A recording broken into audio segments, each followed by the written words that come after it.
What's up guys, and welcome back. Here we are with another video on how to connect Shopify with TikTok. The first thing you have to do after you log in to a Shopify account, go here at the apps and click recommended apps. And here click Shopify App Store. At the search box, search for TikTok. And here click this TikTok app developed by TikTok.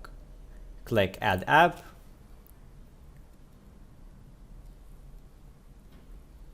And now click Add Sales Channel.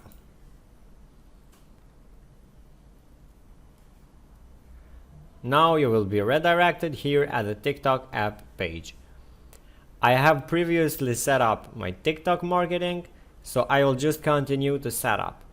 But don't worry, because we will do the exact same steps to set up TikTok on our Shopify. Click the button to begin, in my case, continue setup. The first step here is to set up TikTok for Business.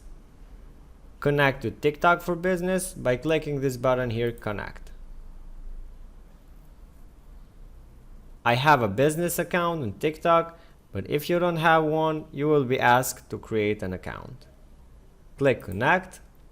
And now the second step is to connect to TikTok Ads Manager. By clicking this button here, Connect, I will connect the Ads Manager with Shopify. Now at data sharing, I will share the maximum data with TikTok pixels. So click Connect. And as you can see, we have completed all the steps required to set up marketing with TikTok. Click Finish Setup. And now you can see that we are ready to start a campaign and grow business on TikTok. So that's it, how we connect TikTok to Shopify. If you found this video helpful, please like and share it, and also don't forget to subscribe to our channel for new videos like this. Until the next time we meet, I hope you're doing well with your websites. See ya.